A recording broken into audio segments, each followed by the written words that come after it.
अस्सलाम वालेकुम। आज हम फंक्शन के बारे में पढ़ेंगे।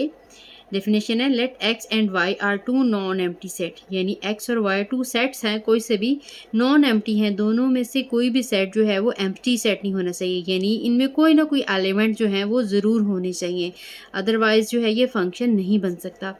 Then a function from a set X to a set Y is a rule.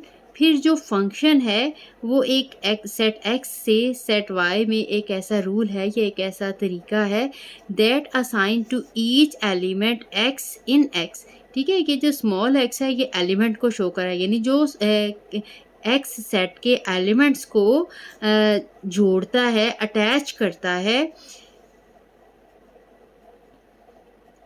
Unique element Y in Y, जो कि कैपिटल सेट जो वाई है बाद वाला सेट है, उसके एलिमेंट्स को हमने स्मॉल वाई से कहा, यानी स्मॉल वाई एलिमेंट्स हैं और जो कैपिटल वाई है ये सेट है, एक यूनिक तरीके से इसके साथ अटैच करता है। मैं आपको डिटेल में, ठीक है, मैं इसको वर्डली समझा लूँ, फिर मैं डिटेल में इसको डायग्राम बना के एक्सप्लेन करती हूँ। Written as F X to Y, इसको हम पढ़ते कैसे हैं?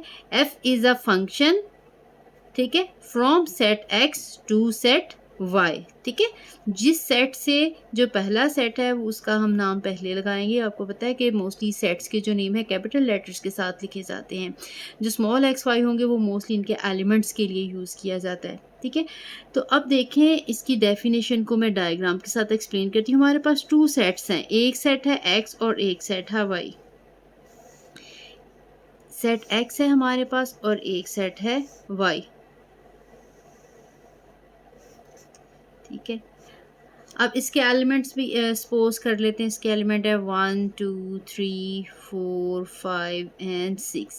ठीक है, और ये सेट वाई है, इसके elements A B C D E F G H.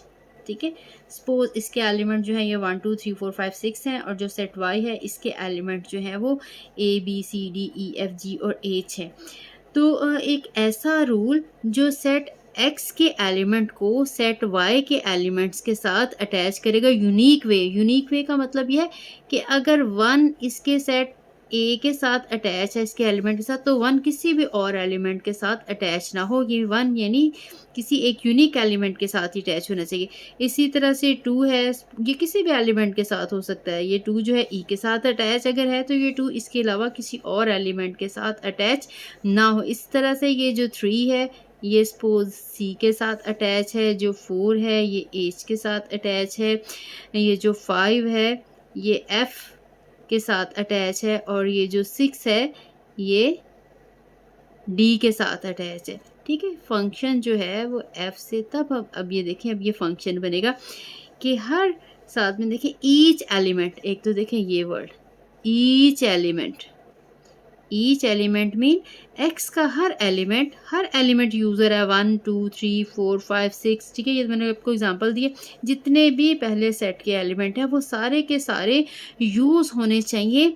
ठीक है, और यूनिक एलिमेंट के साथ अटैच होने चाहिए। यूनिक एलिमेंट का मतलब है अगर वन ए के साथ अटैच है, अगर वन को मैं बी के साथ भी अटैच कर दूंगी तो फिर ये फंक्शन नहीं रहेगा। ठीक है, अब ये हमारे पास एक फंक्शन बन गया। इसको हम छोटी क्लासेस में इस तरह से भी लिखते थे। अगर हम इसको ऑर्डर पेयर की फॉर्म में लिखते थे ना, आप लोगों को याद होगा प्रीवियस क्लास में, तो इसको हम ऐसे लिखते थे फंक्शन को।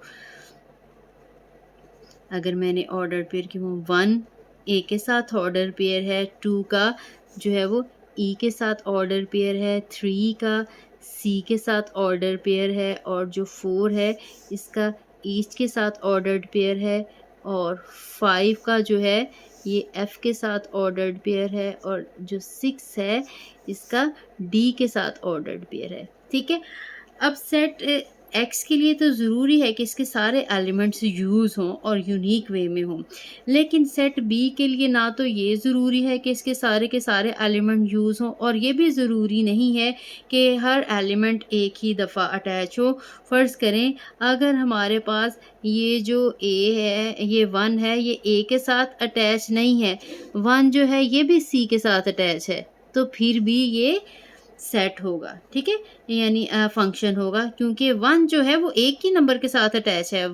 ठीक है, ये एलिमेंट रिपीट हो सकते हैं, ये वाले एलिमेंट्स रिपीट नहीं हो सकते। ठीक है, 1 जो है सी के साथ अटैच है और 3 भी सी के साथ अटैच है, then it's also a function. इस तरह से अब ये फंक्शन 1 का सी के साथ पेयर बन जाएगा और बाकी सारे इसी तरह से हैं, यानी इनमें रेपिटिशन हो सकती है, इन एलिमेंट में रेपिटिशन नहीं हो सकती। ये सारे के सारे यूज़ होने चाहिए, इनमें से सारे के सारे यूज़ हो जाएं तब भी वो फंक्शन है, इसके यूज़ ना हो तब भी वो फंक्शन ही है। ठीक है, ये बाकी सारे का सारा ऐसा है, देखें इसमें ये सी रिपीट हो गया, अभी भी ये फंक्शन ही है।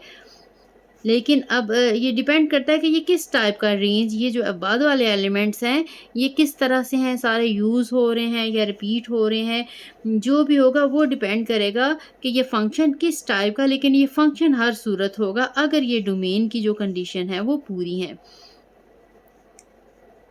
6D। ठीक है, ये भी फंक्शन था और ये भी फंक्शन है, ये दोनों के दोनों जो हैं ये फंक्शन ही हैं।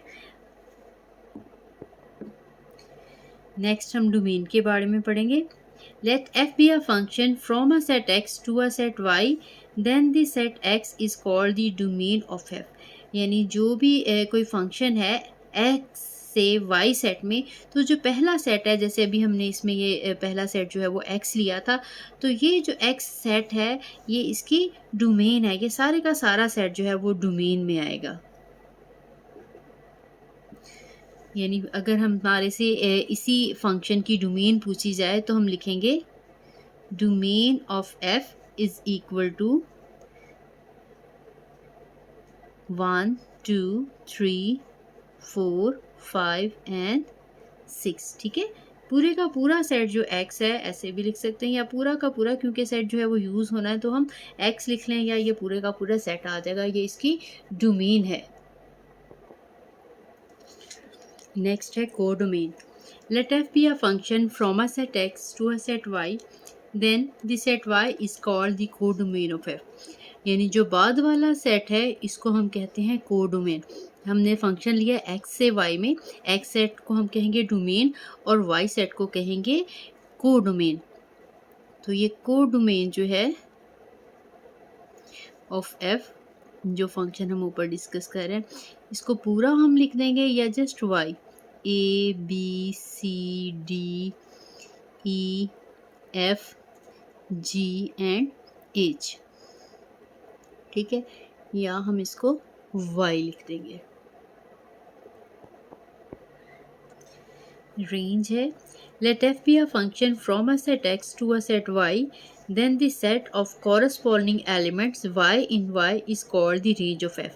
यानी वो एलिमेंट जो यूज़ हुए हैं फंक्शन में, यानी सारा सेट y जो है वो नहीं आएगा, जो पूरे का पूरा सेकंड सेट है उसको हम कहते हैं कोडोमेन, और जो इसके एलिमेंट्स यूज़ हुए हैं उसको हम कहते हैं रेंज। जैसे देखें अभी हमने ये ऊपर पढ़ा है डिटेल में, अब इसमें ये देखें हमारे पास ये a अगर यूज़ नहीं हुआ, b यूज़ नहीं हुआ, तो कोडोमेन में तो ये सारे आएंगे, लेकिन रेंज के अंदर ये c आएगा, d आएगा, e आएगा, f और h आएगा, क्योंकि ये जो है अटैच हैं सेट x के एलिमेंट्स के साथ। ठीक है, तो हमारी रेंज में c d e f और h आएंगे।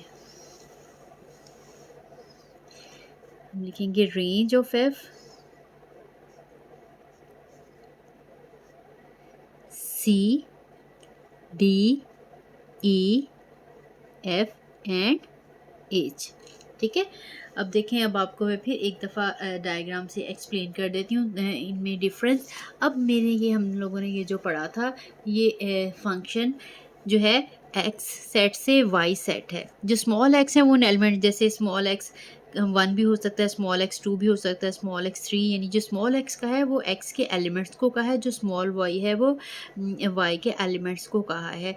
तो इसमें अगर तो ये सेट जितने भी हैं x के सारे एलिमेंट्स इसको कहेंगे डोमेन, y के जितने भी एलिमेंट्स हैं y पूरा सेट जो है वो इसकी कोडोमेन, जबकि जो एलिमेंट्स यूज़ हुए हैं ये वाले और एक ये वाला, ये मिलके जो है इसकी ये रेंज बनाएंगे। ठीक है, ये अंदर से मिसिंग होंगे जो एलिमेंट्स यूज़ नहीं हुए, जो किसी भी एलिमेंट के साथ अटैच नहीं है। आई होप कि आपको ये समझ आ गई होगी। अगर कहीं भी कन्फ्यूजन हो तो आप मेरे से कमेंट सेक्शन में क्वेश्चन पूछ सकते हैं।